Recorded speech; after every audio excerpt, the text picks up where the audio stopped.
Baik. Assalamualaikum warahmatullahi wabarakatuh. Sekarang kita akan membahas mengenai sudut pada ruang. Ini adalah bahasan geometri ruang bagian yang keempat.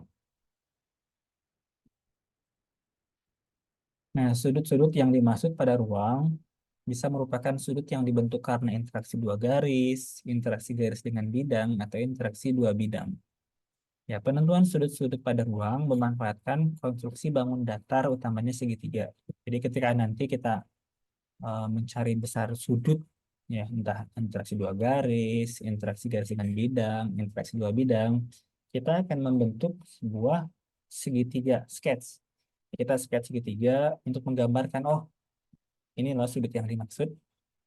Kalau kita juga butuh bantuan kemampuan kita dalam inverse trigonometri dan beberapa kemampuan dasar penyelesaian permasalahan segitiga, ya, seperti mencari tinggi segitiga, mencari luas segitiga. Nah, sangat mungkin kita akan memerlukan kemampuan-kemampuan itu.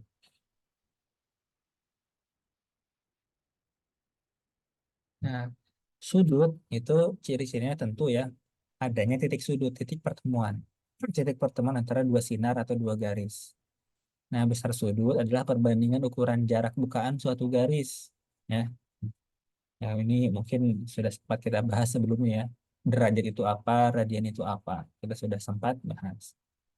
Jadi nanti kebukanya berapa sudut itu. Nah, kalau yang ditanya adalah besar sudut antara dua garis, itu mudah kita selesaikan. Yang biasanya sulit adalah sudut yang dibentuk antara garis dengan bidang atau sudut yang dibentuk antara bidang dengan bidang. Nah, sudut antara garis dengan bidang adalah sudut terkecil yang dapat dibuat antara garis dengan bidang. Nah, biasanya dia merupakan sudut yang dibentuk antara garis dengan proyeksi garis. Garis dengan proyeksi garis pada bidang. Nah, itu nanti kita ukur sudutnya atau kita hitung sudutnya, maka itu adalah sudut yang dibentuk antara garis dengan bidang. Nah, di sini ada contoh langsung ya. Perhatikan balok ABCD EFGH di samping. Balok ini dimensinya seperti yang tadi, P 10 cm, L 6 cm, T adalah 8 cm. Tentukanlah sudut yang dibentuk antara garis AG ya, antara garis AG dengan garis AF. Ya, berarti kita akan melihat segitiga mana ya, AG dengan AF-nya. Kita punya di sini AG dan kita punya garis AF ya, AF AF ya. Di sini juga kita bantu dengan suatu garis tambahan sehingga terbentuklah suatu segitiga penuh AFG. Nah, panjang AG, AF dan FG kita sempat tahu sebelumnya ya. Di segitiga yang mana ya? Nah, ini dia. Ada 12,81, 6 dan 14,14. Ini 14,14. Lalu ini panjangnya adalah 6 dan tadi satu lagi adalah 12,81. Sudut yang ditanya adalah sudut ini ya. Sudut yang dibentuk antara AG dengan AF. Nah, ini kita menggunakan kemampuan inverse trigonometri. Karena ini adalah segitiga siku-siku, maka berlaku trigonometri dasar, sin, cos, tan berlaku ya. Nah, di sini semua sisinya sudah diketahui, jadi kita bermain di sin, cos, atau tangan bisa ya. Anggaplah kita bermain di sin. Sin alfa. Sin itu apa? Demi. Ya, depan, per miring depannya alfa adalah 6. Panjang sisi miringnya adalah 14,14. Nah, ini adalah sin alfa. Berarti alfa adalah sin inverse ya, atau arcus sinus atau sin inverse dari 6 per 14,14. Ya, kita minta kalkulator cari berapa sin inverse-nya gitu. Sin inverse dari 6 per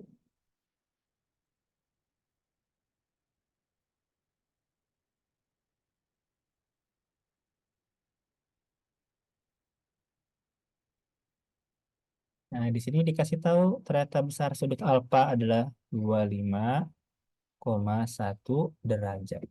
Ya, selesai ya? Selesai. Nah, kita lihat di antara kunci aktivitas penentuan sudut pada ruang adalah kemampuan kita menggambar segitiga yang tepat. Segitiga yang memudahkan kita. Ya, kita punya A, G, A, F. Nah, udah kita cari F, G. Nah, kita tahu segitiga AFG ini siku-siku di F. Nah, itu kira-kira kemampuan dasar yang perlu untuk kita miliki menyelesaikan permasalahan sudut pada ruang. Berikutnya, proyeksi garis pada bidang. Nah, ini bahasan untuk mencari sudut yang dibentuk antara garis dengan bidang. Ya. Nah, untuk mencari sudut yang dibentuk antara garis dengan bidang, itu kita butuh menentukan proyeksi garis pada bidang tersebut. Nanti besar sudutnya adalah sudut yang dibentuk antara garis dengan proyeksinya. Gitu. Nah, di sini ada contoh, ada pohon tumbuh miring, lalu ada matahari dari jam 12. Matahari jam 12 akan membuat bayangan pohon berada di bawah pohon ini. Nah, bayangan pohon tersebut adalah proyeksinya ya pada bidang datar tanah. Di sini ada suatu contoh luas area Candi Borobudur 123 kali 123 meter. Nah, tinggi candinya 34,5 meter. Ya, di sini kita gambarkan ya pemahaman kita tentang apa? Tentang ininya, ukuran. Nah, di sini ya, ini 123 meter. Ya, alasnya berbentuk segi empat ya. Alas berbentuk segi empat. Nah, lalu tinggi dia ya, tinggi ini tingginya adalah 34,5 meter. Nah, untuk memudahkan penyelesaian soal, kita beri saja dulu nama-nama titik-titiknya. Misalkan ini ada titik A, B, C, D. Ya, titik A, B, C, D. Nah, biasanya sih kita juga butuh titik-titik di tengah setiap sisi. Nah, kita butuh titik-titiknya. Oh iya, yang di atas nih kita namain titik T. Titik T. Yang di atas titik T. Nah, di tengah AB ada titik E. Misalkan di tengah BC ada titik F. Di tengah CD ada titik G. Di tengah AD ada titik H. Nah, biasanya kita butuh itu. Lalu di tengah-tengah, di bawah, di dasar ada titik O. Yang mudah-mudahan kelihatan ya. Nah, itu titik-titik ini biasa kita tentukan di awal untuk memudahkan kita nanti berkomunikasi dalam penyelesaian soal. Nah, pertama soalnya yang A. Perkirakanlah besar sudut yang dibentuk sisi miring dari dasar ke puncak. Nah, kemiringan daki pada salah satu sisi candi ke puncaknya. Jadi, anggaplah ada seorang yang naik dari titik E ya. Anggaplah ada orang mendaki dari titik E mau naik ke arah puncak. Gitu. Maka di sini untuk soal yang A,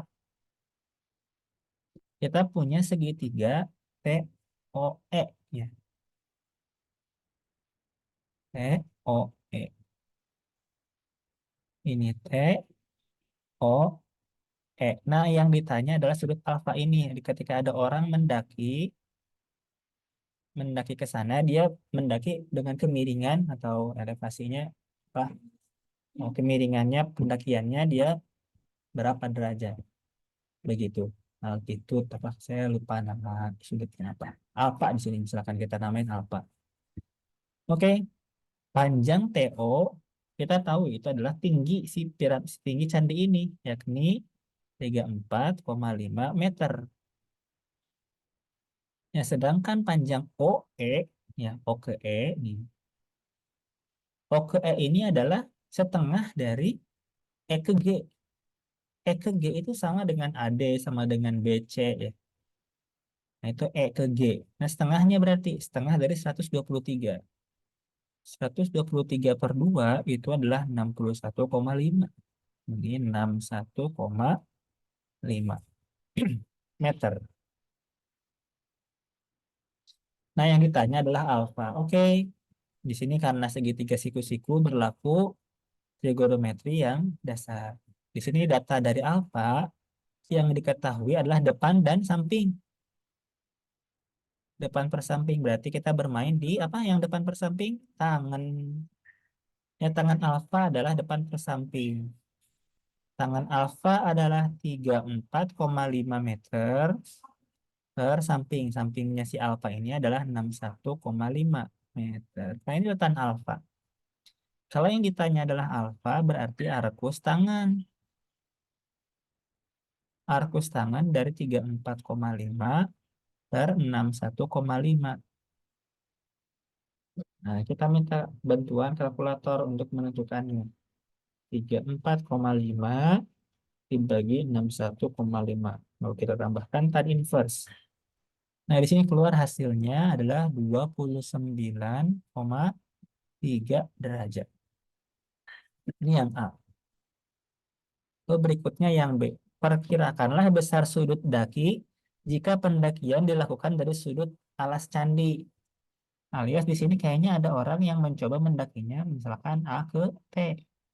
Nih, mendakinya ini. Apakah lebih landai atau lebih curam kalau dia mendaki?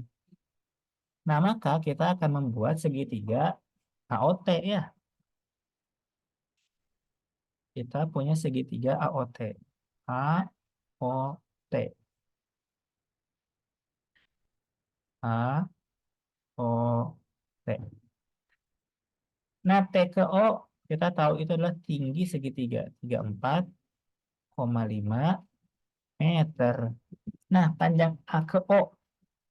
Nah, panjang A ke O adalah setengah diameter, setengah diagonal bidangnya.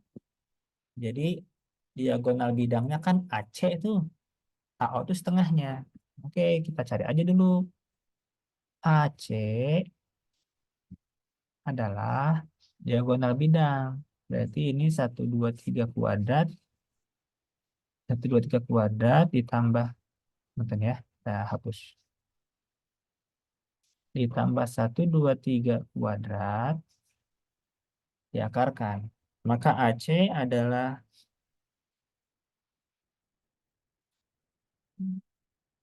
173,95.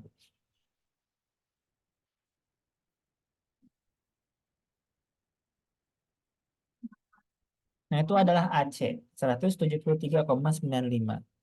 Kalau begitu, AO adalah setengahnya AC. Kita bagi dua ini. Maka kita peroleh ini setelah dibagi dua hasilnya adalah 86,97 meter. Ini adalah AO. AO ini adalah 86,97 meter. Nah, berarti yang ditanya ini adalah betanya. Betanya berapa? Nah, yang diketahui depan dan samping. Berarti kita main di tangan ya. Tangan beta adalah 34,5 per 86,97. Kalau gitu beta adalah tan inverse dari 34,5 per 86,97. 86,97. Nah, kita minta bantuan kalkulator mengerjakan tan inverse-nya. 34,5 dibagi 86,97. 21,64. Nah, ternyata besar sudut betanya adalah 21,64 derajat. Nah, kalau misalkan ini piramida murni, ya, candi ini piramida murni akan lebih landai ketika seseorang mendaki dari titik A ke T dibandingkan dari E ke T. Lebih landai karena kemiringannya hanya 21 derajat. 22 derajat. Nah, begitu ya. Nah, kita lihat skill-skill awal lain ya. kita lihat lagi skill-skill yang tadi kita gunakan untuk mencari besar sudut pada geometri ruang. Ya, pertama, menentukan segitiga yang sesuai. Nah, kita setelah menentukan segitiganya, nah kita cari panjang-panjang sisi dari segitiga tadi. Ya, kalau siku-siku kita butuh cukup 2 sisi, nanti kita pakai inverse trigonometry. Kalau misalkan nanti ada segitiganya ternyata tidak siku-siku, kita butuh 3 sisi. Lalu kita nanti pakai trik yang aturan kosinus. Nanti kita dapat sudutnya. Nah, berikutnya sudut antara dua bidang. Nah, untuk mencari sudut antara dua bidang, sebetulnya kita butuh yang disebut dengan garis perpotongan bidang. Yang garis perpotongan bidang ini, nah, kalau di dicontohkan, diilustrasikan, misalkan ada sebuah buku, ya ada sisi lembar kanan dan lembar kiri. Nah, maka ada titik perpotongan bidang itu yang menjadi tulang buku. Nah, tulang buku itu adalah apa?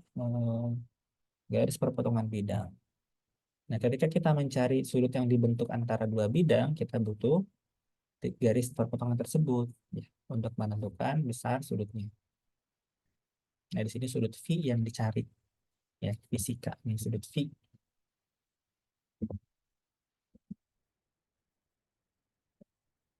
Nah, begitu. Jadi, kalau misalkan yang ditanya adalah sudut antara dua bidang, kita butuh pertama menentukan dulu nih garis perpotongan bidangnya. Meskipun belum ada, belum tergambar, ya kita bikin. Begitu. Ini ada contoh soal. Suatu 5 segi 4 T ABCD. T itu berarti puncaknya, ABCD adalah alasnya. Memiliki alas berbentuk persegi panjang. Ya, di sini ada panjangnya, panjang AB 12, panjang BC 10 cm. Dan T ke A, ya. Jadi sisi miring tuh. T ke A, garis rusuk yang miring, itu adalah 13 cm. Tentukan sudut yang dibentuk antara bidang TAD dengan TBC. Ya, bidang TAD dengan TBC. Nah, bidang TAD dengan TBC. Jadi, bidang TAD yang mana nih? Bidang TAD saya arsir merah. AD. Ya, bidang TBC yang mana? Bidang TBC yang saya warnain biru.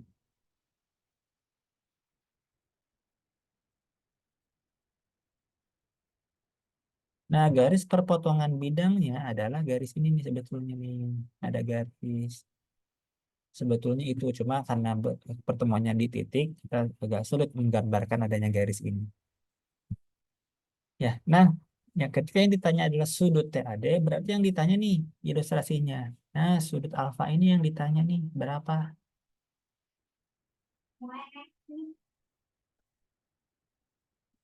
Alfanya berapa?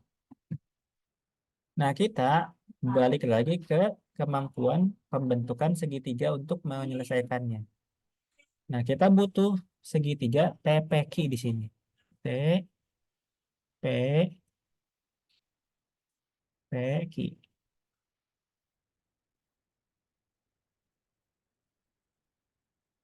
T, P, Q. Nah, kita butuh seluruh dimensi dari TPQ untuk menentukan sudut alfa ini. Sudut alfa yang di T di atas itu. Oke, panjang P ke Q kita tahu dari soal itu adalah panjang alas, yakni 12. Nah, untuk menentukan TP sama TQ ternyata belum ada di soal. Nah, kita perlu untuk menentukannya secara terpisah. Nah, kita lihat nih. Ada segitiga APT. Ya, segitiga APT saya gambarkan ya. Kita anggap lihat dari sebelah kiri ada segitiga APT. Ini A, ini P, ini T. Ya, kita kan butuh T ke P berapa? Nah, AT tahu kita, AT 13. A ke P setengahnya BC ya, setengahnya AQ. Wah, setengahnya AD. AD kan 10, setengahnya berarti 5. Nah, sorry. Nah, AP 5, AT 13. Maka berapakah TP? Nah, di sini kan berarti Pitagoras ya. Sisi datar dikuadratkan ditambah sisi tegak dikuadratkan sama dengan sisi miring dikuadratkan gitu. Nah, berarti TP kuadrat adalah 169. Oh ya, di sini saya tulis saja 25 ya. Berarti TP kuadrat adalah 169 kurang 25. TP kuadrat adalah 144. Maka TP adalah akar 144. Berapa akar 144? 12. Ini satuannya sentimeter. 12 cm. Nah, itu adalah TP. 12. TQ 12. Nah, TQ juga 12 pasti. Nah, di sini kita udah tahu sebetulnya. Karena ini segitiga sama sisi, karena TPQ adalah segitiga sama sisi, maka alfa adalah 60 derajat. Nah, bagaimana kalau misalkan ternyata dimensi-dimensinya berbeda dan kita butuh besar sudutnya? Maka kita panggil segitiga, maaf, aturan kosinus pada segitiga. Saya gambar di atas ya untuk mengilustrasikan skill ini. Jadi kalau kita punya segitiga ABC, ya sisi ini A namanya, sisi ini B, ini sisi C, maka kita punya, misalkan ya, kita mau berfokus di sudut yang A nih. Maka di sini ada rumus A kuadrat sama dengan B kuadrat tambah C kuadrat dikurang 2BC kali cos A. Ya, ada rumus kayak gini ya. Maka kita bisa utak-atik formula ini menjadi ya, menjadi 2BC cos A sama dengan B kuadrat tambah C kuadrat min A kuadrat. Cos A adalah B kuadrat tambah C kuadrat min A kuadrat per 2BC. Maka A adalah cos inverse dari B kuadrat plus C kuadrat min A kuadrat per 2BC. Nah, ini formula yang bisa kita pakai. Anggaplah misalkan kita mau mengerjakan soal ini dengan aturan kosinus tadi. Nah, ini kan namanya masih TPQ ini. Masih TPQ. Ya sudah, kita ganti menjadi ABC biar mudah. Berarti ini A, ini B, ini C.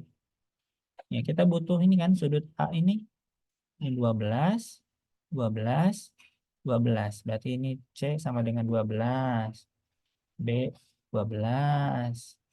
A 12. Maka sudut A adalah cos inverse dari B kuadrat 12 kuadrat. C kuadrat 12 kuadrat. Ini C 12 ya. Dikurang A kuadrat 12 kuadrat. Per 2 dikalikan B dikalikan C. Nah, gitu ya. Nah, maka kita minta kalkulator. Ya kan, kita input aja kalkulator seperti itu. Cos inverse 12 kuadrat tambah 12 kuadrat dikurang 12 kuadrat. Di bawahnya 2 kali 12 kali 12. Nah, setelah diinverskan, nilai sudut alfa atau A di sini adalah 60 derajat. Nah, itu ya skill-skill ini kita perlu ingat kembali. Berikutnya, ada suatu ulir M12, oh ini rada khusus ya, tidak ada bentuk entah limas atau balok itu enggak ada. Nah, misalkan suatu ulir M12 memiliki kisar 1,75 mm. Nah, kisar ini apa? Karena ini ulir tunggal, ya, ya sama ya dengan gang. Sudut kisarnya adalah 1,75 mm.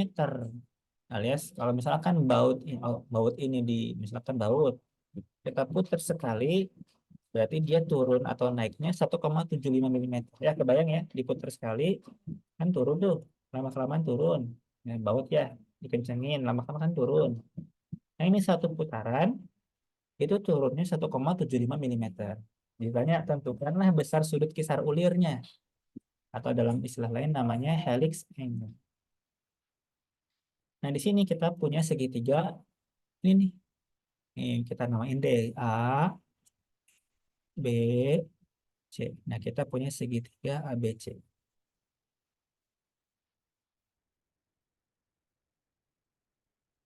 A, B, C. B ke C pasti adalah panjang kisar. Nah, panjang kisarnya kita sudah dikasih tahu 1,75 mm. Nah, kita butuh alfa ini. Helix angle-nya berapa? Nah, kalau gitu kita butuh nilai panjang AB. AB itu adalah keliling, ya, keliling penampang ya. Kalau kita potong ulir, penampangnya kan lingkaran lah kira-kira. Sebetulnya nggak lingkaran banget, karena ada ulir dia. Ya lingkaran. Pakai diameter nominal. Ya, sebetulnya yang disebut diameter di sini adalah D2 sebetulnya. Nah, maka kita lihat M12 ini D2-nya mana? M12 ini katanya D2-nya adalah 9,85. Maaf, sorry, salah menunjuk. Nah, 10,86 ya. Nilai D2-nya adalah 10,863. Maka panjang AB adalah pi dikalikan D2. Ketika kita ditanya berapa besar alfanya atau helix angle-nya, berarti kita bermain di mana nih? Di segitiga siku-siku yang diketahui depan dan samping. Depan, samping, desa-desa yang punya urusan dengan desa, tangan. Dan alfa depannya adalah 1,75, sampingnya adalah pi dikalikan D2, 10,863 mm. Ya, sudah. Berarti alfa adalah tan inverse-nya. Tan inverse yang tadi 1,75 dibagi pi sekian. Ya udah, kita minta bantuan kalkulator untuk menentukannya. Tan inverse dari 1,75 dibagi, nah pernya ini di bawahnya ini pi dikali 10,863. Nah, helix angle-nya katanya adalah 2,94 derajat. Kecil ya, kecil. 2,94 derajat. Nah, ini ulir tunggal. Ulir tunggal. Oke, lanjut. Ada lagi bahasan lain adalah sudut pendakian. Anggaplah ada suatu jalanan menikung dan mendaki, menghubungkan dua titik. Di sini sudah dinamain titiknya titik A dan B. Perbedaan ketinggian A dengan B, ya di sini B ini lebih tinggi, misalkan. B lebih tinggi 3 meter daripada titik A. Radius tikungannya adalah 10 meter. Ya, radius tikungan ini dilihat dari peta yang merupakan proyeksi trek pada bidang datar. Nah, sudut AOB, sudut AOB. Sudut AOB itu ternyata adalah 140 derajat.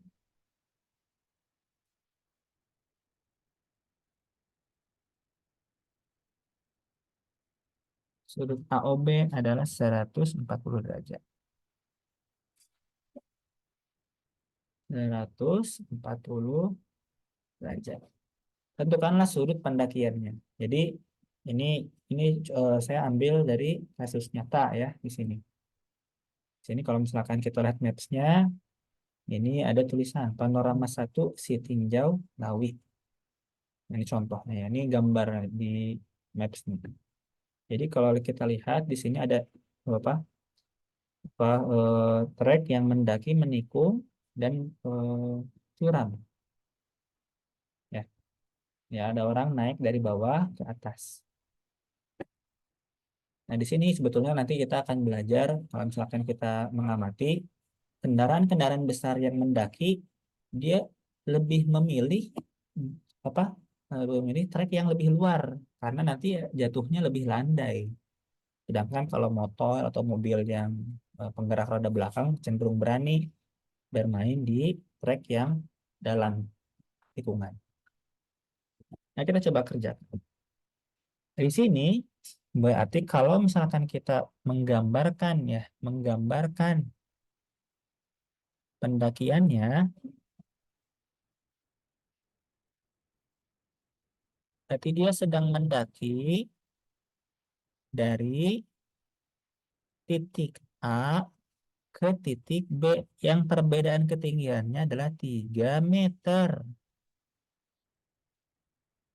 Ya, kalau kita melihat pendakiannya A ke B, nih tadinya kan melengkung nih, A ke B ini.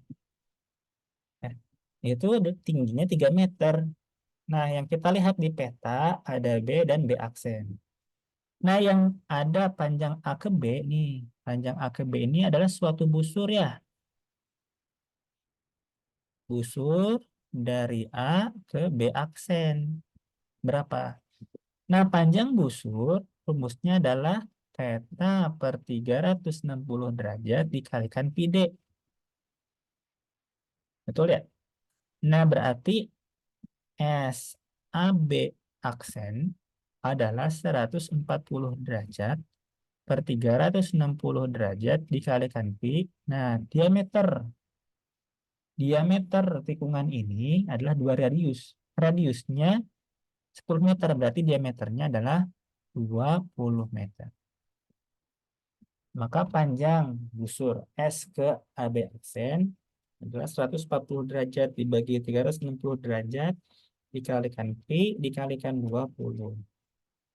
70 per 9 pi. Atau di sini dapat 24,43 meter. 24,43 meter. Nah, kita ditanya sudut alfa berapa?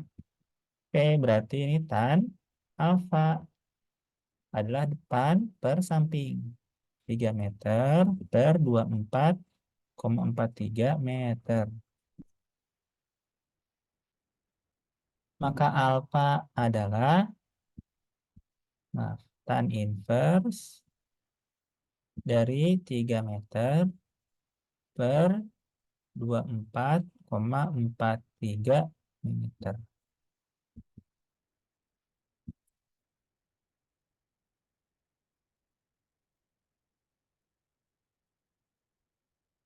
Hasilnya adalah 7 derajat. 7 derajat. Nah, ini adalah pendakian kalau di radius 10 meter. Nah, anggaplah kita menemukan soal yang serupa, tapi ternyata orang kedua ini mendaki dengan radius yang lebih luar. Misalkan radius yang lebih luar bagi dia adalah radius 13 meter. Ya, di sini misalkan truk, ya truk dia mendaki di radius tikungan yang lebih besar ya. Radius tikungannya lebih besar. Maka ketika kita menggambar segitiga, ya di sini A ke B, yang mobil mendaki ini sekarang truk. Gimana gambarnya? Ya,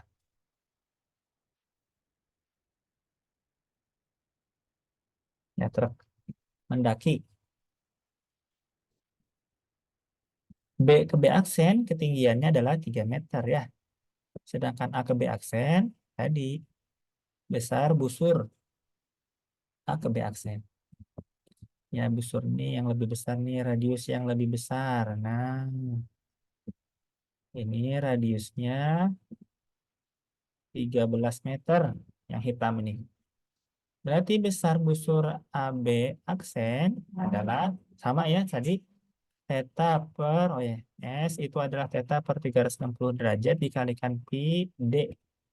Nah, kalau A ke B aksen berarti 140 derajat per 360 derajat dikalikan pi dikalikan berapa diameter dia sekarang? 26 meter. Maka dapat panjang busurnya adalah 31,76 meter. 31,76 meter. Maka bagi truk yang memiliki trek lebih luar, alfanya adalah tan inverse dari 3 meter per 31,76 meter. Arkus tangan 3 per 31,76. Nah, maka di sini alfanya adalah 5,40 derajat. Ya, lebih landai. Ya, lebih landai ketika truk ini mendaki pada radius yang lebih jauh. Baik, demikian bahasan pada geometri ruang bagian sudut. Terima kasih.